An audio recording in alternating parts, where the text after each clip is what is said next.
Muy buenos días, hermanos en el Señor. Nuevamente habla para ustedes el hermano Alexander Castellanos. Estamos estudiando esta bella epístola del apóstol Pablo a los hermanos en Filipos. Y ahora vamos a ver un tema que sigue el mismo hilo de pensamiento, y este tema es acerca de que trata de unos pocos hombres buenos, y es precisamente basado en lo que la palabra de Dios nos está narrando aquí en el capítulo 2, en los versos 19 hasta el 30 de Filipenses. Se cuenta una historia de un filósofo de la antigüedad. A lo mejor usted ya ha escuchado esta historia, que anduvo buscando a plena luz del día con una linterna encendida, asomándose por todo lado, cuando le preguntaron qué es lo que él hacía, porque evidentemente era pleno día y con una lámpara encendida. Y la respuesta que él dio fue la siguiente: estoy buscando a un hombre honrado. Imagínense. Esto fue dicho por Diógenes el Cínico, y lo dijo, fue un hombre que existió en los años 400 al 325 antes de Cristo. Fue un filósofo de esa época. Pero también, hermanos, tomando esta ilustración de este hombre, el Señor dijo al profeta Ezequiel. Noten lo que dice si vamos al libro de Ezequiel, capítulo 22 y el versículo 30. Dice Ezequiel 22, 30. Y busqué hombre que hiciese vallado y que se pusiese en la brecha delante de mí a favor de la tierra, para que yo no la destruyese, y no lo hallé. Imagínense qué cosa. Busqué hombre que hiciese vallado y que se pusiese en la brecha delante de mí a favor de la tierra, para que yo no la destruyese, y no la hallé.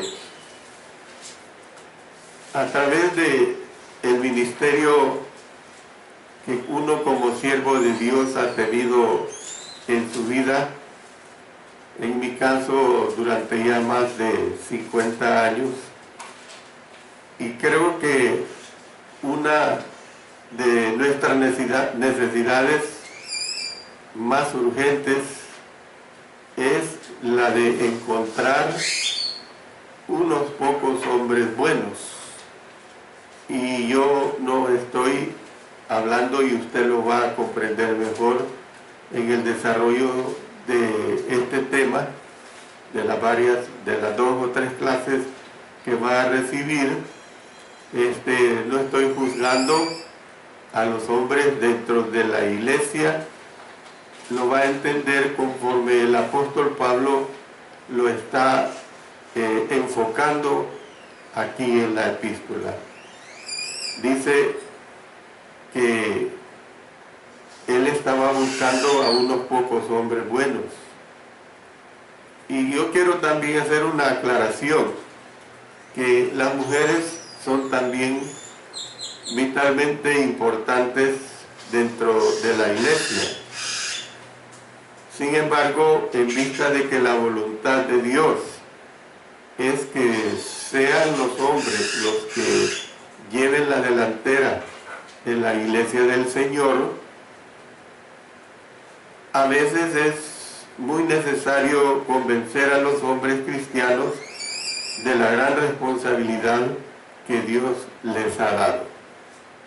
Por eso es que estoy diciendo sobre esta situación, y en ningún momento yo soy uno de los que, conforme fui creciendo dentro de la iglesia y conforme fui creciendo en el ministerio del Señor específicamente, nunca estoy de acuerdo con el menosprecio de las hermanas dentro de la iglesia. Y con esto yo no estoy diciendo que las hermanas deben tomar el lugar que le corresponde a los hombres y que es por voluntad de Dios. Esa es la realidad. Pero en Filipenses, en el capítulo 2, ahí nosotros leemos en los versos 19 hasta el 30. Yo les ruego que vayamos a consultar esta epístola y vayamos a los versos 19 hasta el 30. Juntos démosles lectura para entender todo este mensaje que se va a estar presentando. Espero en el Señor Jesús enviaros pronto a Timoteo, para que yo también esté de buen ánimo al saber de vuestro estado, pues a ninguno tengo del mismo ánimo y que tan sinceramente se interese por vosotros, porque todos buscan lo suyo propio, no lo que es de Cristo Jesús. Pero ya conocéis los méritos de él, que como hijo a padre ha servido conmigo en el Evangelio. Así que a este espero enviaros luego que yo vea cómo van mis asuntos, y confío en el Señor que yo también iré pronto a vosotros. Mas tuve por necesario enviaros a Epafrodito, mi hermano y colaborador y compañero de milicia vuestro, vuestro mensajero y ministrador de mis necesidades, porque él tenía gran deseo de veros a todos vosotros, y gravemente se angustió porque habíais oído que había enfermado. Pues en verdad estuvo enfermo a punto de morir, pero Dios tuvo misericordia de él, y no solamente de él, sino también de mí, para que yo no tuviese tristeza sobre tristeza. Así que le envío con mayor solicitud, para que al verle de nuevo os gocéis, y yo esté con menos tristeza. Recibidle pues en el Señor con todo gozo, y tened en estima a los que son como Él. Porque por la obra de Cristo estuvo próximo a la muerte, exponiendo su vida para suplir lo que faltaba en vuestro servicio por mí. Hay algo que a mí me impresiona cuando dice aquí, al final en el verso 30, porque por la obra de Cristo estuvo próximo a la muerte, exponiendo su vida para suplir lo que faltaba en vuestro servicio por mí. Quien les habla y otros hermanos que más o menos corren por la misma edad que su servidor ya corre, otros que ya pasaron al descanso eterno. Cuando tuvimos los 12 años de nuestra lamentable guerra civil, no hay cosa más dura que tener una guerra civil, porque es de hermano a hermano. Y no estoy justificando las 2 guerras mundiales que han habido, hablando de que uno es de otro país y el otro defiende su país. Siempre el matar ha sido condenado por nuestro Señor. Pero en en estos 12 años de guerra, muchos siervos de Dios que ya nos permite haber llegado a esta un poco avanzada edad, estuvimos expuestos a la muerte. ¿Por causa de qué? Por causa de los enfrentamientos armados que se daban en cualquier lugar y andábamos predicando el Evangelio. Gracias a Dios el Señor nos preservó la vida y seguimos pregando dentro de este camino. Bueno, aquí en Filipenses 2, que hemos leído esta porción larga, usted me entenderá más adelante cómo es que leemos acerca dos de los pocos hombres buenos. Y estos pocos hombres buenos son Timoteo y Epafrodito. Timoteo y Epafrodito. Epafrodito es enviado a llevarle una ayuda monetaria al apóstol Pablo cuando estaba en la cárcel. El hecho de que los hermanos de Filipos le envían ya es una preocupación, ya es un amor. Pero luego Epafrodito en camino enferma. Y el apóstol Pablo se da cuenta que está enfermo. Por eso él dice, voy a tener tristeza sobre tristeza. El hecho de que ustedes, como hermanos en Filipos, están tristes por la enfermedad de Epafrodito y el hecho de que él no podrá llegar a mí. Entonces, era una preocupación de los hermanos de Filipos, de Epafrodito en sí, que se había prestado a esta misión, y era una preocupación del apóstol Pablo. Era una preocupación mutua. Pero aquí pues se habla de Timoteo y Epafrodito.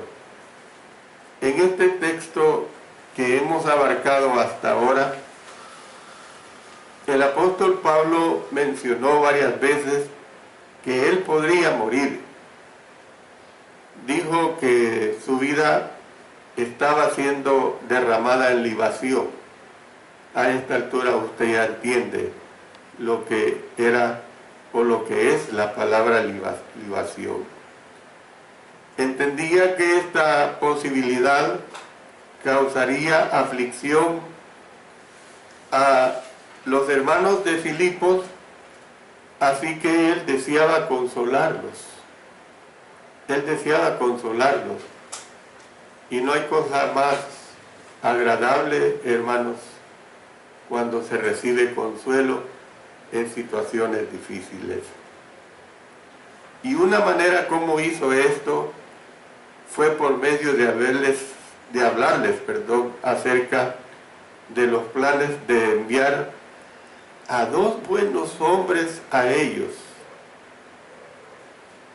Creo que en la clase pasada mencioné la muerte del hermano Carlos Robertson, y esta semana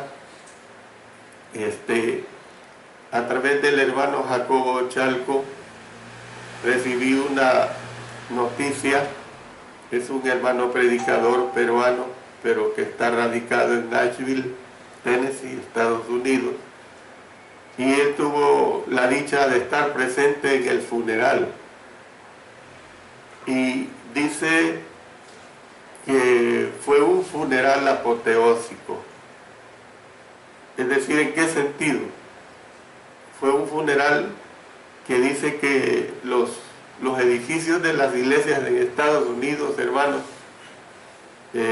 yo les puedo decir con seguridad, y los conocí, hay edificios que caben 3,000 personas, hermanos.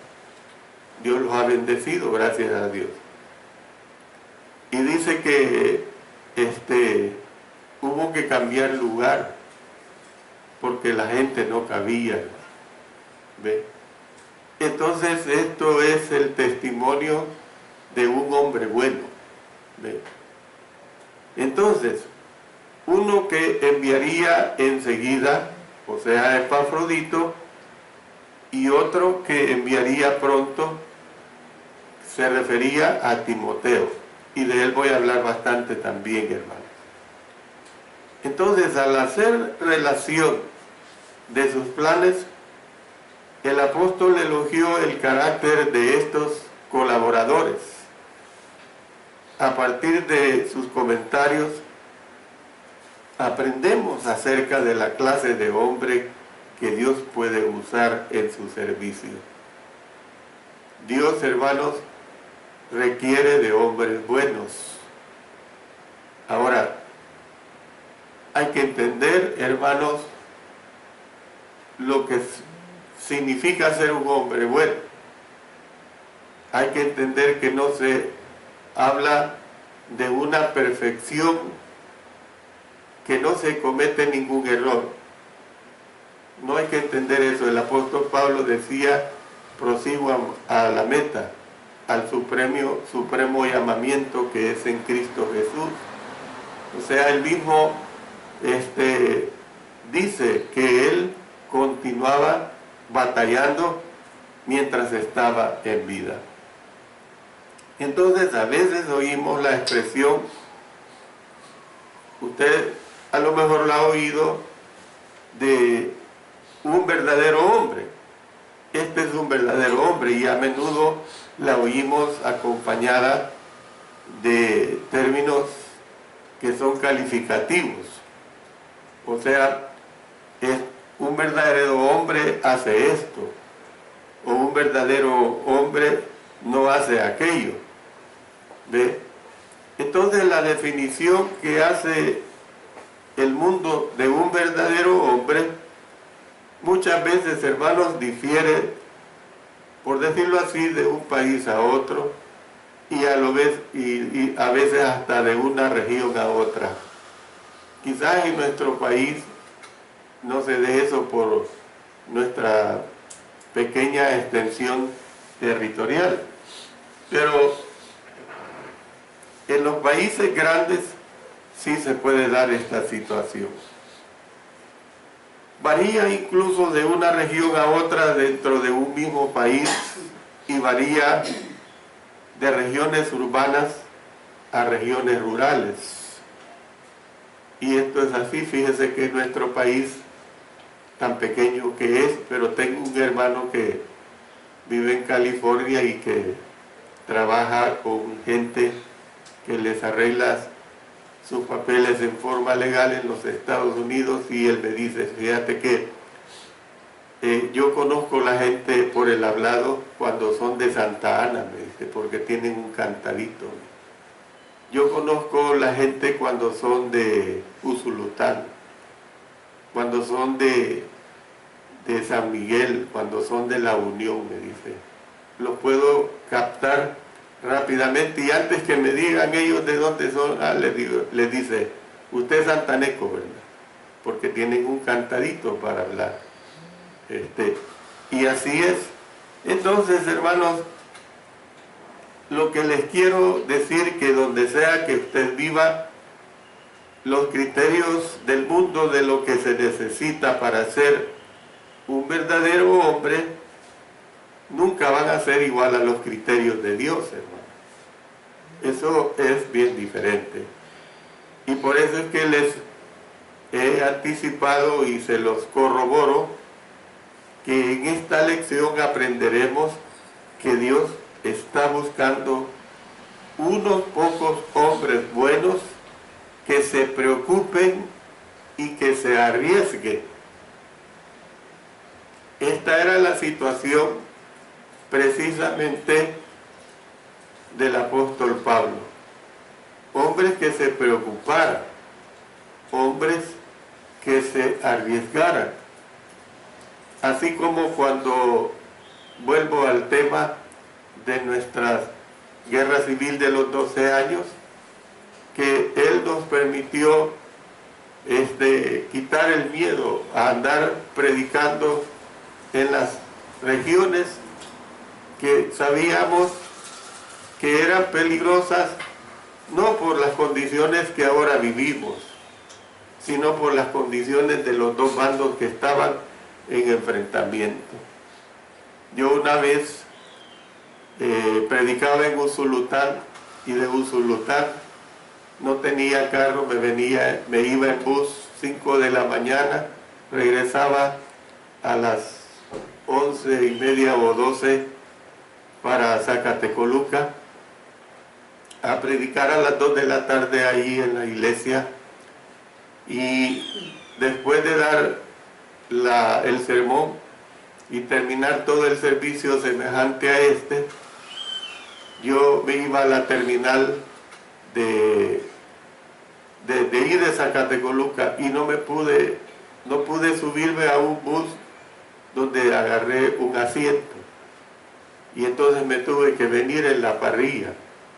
Yo creo que ustedes recordarán unos buses pequeños, no eran coaster, y era la carretera antigua que le llamaban las curvas de la Leona, y aquellos hombres agarraban esas curvas a 80 kilómetros por hora, hermano. Y ahí en esa parrilla veníamos por lo menos 30 hombres. Y yo lo primero que dije, este es mi último año de vida. Gracias a Dios, llegamos al Zurita, ahí llegaban los buses, había ley marcial, faltaban 10 minutos para las 6 de la tarde. Le pido a un taxista que me lleve a mi casa en Mexicanos, y le digo, ¿y usted cree que llega a tiempo? Usted no se preocupe. ¿Y cómo le va a hacer para su regreso? Usted no se preocupe, me dijo. Ese hombre en 10 minutos había llegado a mi casa. Hermanos, esos son riesgos que el Señor nos ha dado, y podría contarles una serie de situaciones difíciles por causa de predicar el Evangelio. El siguiente domingo les cuento a las hermanas especialmente lo que me había sucedido. Hermano me dijo, ¿y por qué no se quedó a dormir acá? Y no lo hice por causa de mi esposa, porque no era el tiempo de los miles y millones de celulares que existen, no habían teléfono para poder yo avisarle que estaba seguro. Tenía que ir al telégrafo, así se llamaba, lo que después se conoció como Antel, y como había ley marcial después de las 6 de la tarde, lo que me tocaba, si me veía el ejército, era simplemente dispararme, morir y punto, y otro a enfilar las filas de los 75,000 muertos en esa guerra civil. Entonces, hermanos, dije yo, no vuelvo a caer en esta situación, porque uno también debe ser sabio, uno debe ser prudente. Bueno, vamos a ver un hombre que se preocupaba, pues, y esto lo tenemos específicamente en los versos 19 hasta el 24. De una sola vez les anticipo que para poder entender esta lección vamos a tener que leer los textos bíblicos para enlazar todo lo que vamos a aprender en este mensaje. Y vamos a ver primeramente acerca de la persona. Pablo habló primero de Timoteo, y es lo que tenemos en el versículo 19. Ahí en el versículo 19, miren lo que dice: espero en el Señor Jesús enviaros pronto a Timoteo, para que yo también esté de buen ánimo al saber de vuestro estado. Nadie era tan especial para el apóstol Pablo como lo era Timoteo, hermano. Y fíjense bien que no estamos hablando de de preferencialismos, no estamos hablando de clasismos, sino que estamos hablando de que la especialidad en el Señor depende de la fidelidad que se demuestra a Él. Nosotros conocemos a un hermano, y yo no niego su nombre, el hermano Larry White, que por cierto todos los domingos hay la oportunidad de escucharlo por la radio, que para mí es un ícono en cuanto a un hombre de fidelidad al Señor, un hombre que de él aprendí mucho de la palabra de nuestro Dios. Entonces, nadie era tan especial para Pablo como lo era Timoteo. Este joven evangelista se menciona en sus cartas, imagínense que se menciona más de 25 veces. Hombre, ¿cómo me sintiera yo que en las cartas del apóstol Pablo dijeran el hermano, les envío al hermano Alexander? Me sintiera bien honrado, ¿verdad? En el sentido de hablar de ser un buen siervo de nuestro Señor. Es probable que el apóstol Pablo lo convirtiera cuando él era adolescente. Miren lo que dice, vamos a irnos a consultar en 1 Corintios capítulo 4 y el versículo 17. Miren lo que dice acá. Por esto mismo os he enviado a Timoteo, que es mi hijo amado y fiel en el Señor, el cual os recordará mi proceder en Cristo de la manera que enseño en todas partes y en todas las iglesias. Y que más adelante lo reclutara para que lo acompañara en sus viajes misioneros. Por ejemplo, vamos a consultar el libro de los Hechos. En Hechos, en el capítulo 16, en los versos 1 al 4, miren lo que dice aquí. Después llegó a Derbe y a Listra, y he aquí había ahí cierto discípulo llamado Timoteo, hijo de una mujer judía creyente, pero de padre griego. Y daban buen testimonio de él los hermanos que estaban en Listra y en Iconio. Quiso Pablo que éste fuese con él, y tomándole le circuncidó por causa de los judíos que había en aquellos lugares, porque todos sabían que su padre era griego, y al pasar por las ciudades les entregaban las ordenanzas que habían acordado los apóstoles y los ancianos que estaban en Jerusalén para que los guardasen. Entonces, ahora Timoteo estaba con Pablo en Roma. Usemos esta misma carta de Filipenses en el capítulo 1 y el versículo 1.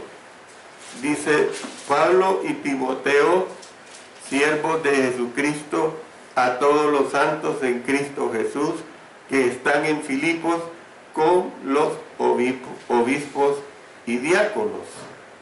Entonces Timoteo estaba con Pablo en Roma, ayudándole en su obra. Eso es bien claro. Estaba en muchas ocasiones, Timoteo estuvo a la par del apóstol Pablo, ayudándole en la obra del Señor. En relación con Timoteo, el apóstol Pablo escribió que los filipenses conocían los méritos de él. Miren lo que dice en el capítulo 2 y el verso 22. Dice acá, pero ya conocéis los méritos de él. Miren qué bonito. Ya conocéis los méritos de él, que como hijo a padre ha servido conmigo en el Evangelio. O sea, aparte de que él está diciendo que han trabajado juntos, como hijo a padre. Imagínense la comparación que él hace, pero dice, les recuerda y les dice, ya conocéis los méritos de él. O sea, ustedes no tienen por qué dudar de él, porque ustedes saben perfectamente a quién les estoy enviando. Entonces, Timoteo había estado en Filipos en varias ocasiones. Ya hemos leído en Hechos, volvamos otra vez al libro de los Hechos. Ya hemos leído en el capítulo 16, el verso 1. Ya hemos leído el verso 3, pero ahora vamos a leer el verso 12. Y de allí a Filipos, que es la primera ciudad de la provincia de Macedonia y una colonia. Y estuvimos en aquella ciudad algunos días. Ahí está incluyendo a Timoteo. Luego, si vamos aquí mismo en el libro de los Hechos, en el capítulo 19, el versículo 22, dice, y enviando a Macedonia a dos de los que le ayudaban, Timoteo y Erasto, él se quedó por algún tiempo en Asia. Luego, si vamos al capítulo 20 de aquí de Hechos, versos 3 y 4, dice, después de haber estado ahí 3 meses y siéndole puestas acechanzas por los judíos para cuando se embarcase para Siria, tomó la decisión de volver por Macedonia, y le acompañaron hasta Asia Sópater de Berea, Aristarco y Segundo de Tesalónica, Gayo de Derbe y Timoteo, y de Asia Tíquico y Trófimo. Entonces, nosotros podemos ver pues que son vastas las declaraciones. Filipos, hermanos, era una ciudad de Macedonia. Lo hemos visto y leído ahí en Hechos capítulo 16, versículo 12. Y también, hermanos, era una colonia romana. A la vez que era una ciudad, era una colonia romana. Así como cuando hablamos de Puerto Rico. Puerto Rico es una, San Juan y toda la nación, es la isla, mejor dicho, es una ciudad, pero es una colonia de los Estados Unidos, es un protectorado de los Estados Unidos. Entonces, Pablo dijo que ellos sabían que como hijo a padre, Timoteo había servido con él en el Evangelio. Ya lo hemos visto en el verso 22 de Filipenses 2. Timoteo pues era el hijo de Pablo en la fe. En 1 Corintios capítulo 4 verso 17, ahí lo hemos confirmado. Dice en el verso 17, por esto mismo os he enviado a Timoteo, que es mi hijo amado y fiel en el Señor. ¿Ve? Entonces, luego si vamos a 1 Timoteo capítulo 1, verso 2, dice también, corroborando esta misma situación, 1 Timoteo dice en el verso 2 del primer capítulo, a Timoteo, verdadero hijo en la fe, gracia, misericordia y paz de Dios, nuestro Padre, y de Cristo Jesús nuestro Señor. Entonces, nosotros vemos pues claramente que habían servido el uno junto al otro durante años, y Pablo amaba de corazón al joven evangelista. Qué cosa más buena que uno llegue a amar a hermanos, a hermanas, porque han trabajado con uno o porque también han sido muy fieles a Cristo Jesús y han sido ejemplo dentro de la obra de nuestro Señor. Es algo verdaderamente muy hermoso, muy hermosa tal situación. Yo voy a quedarme acá, tengo mucho que decir, mucho más, pero me quedo acá para digerir poco a poco lo que estoy hablando acerca de este tema tan importante que el Señor nos dice de que hay unos pocos hombres buenos. Y el caso de Timoteo y Epafrodito son el mejor ejemplo. Dios bendiga su palabra.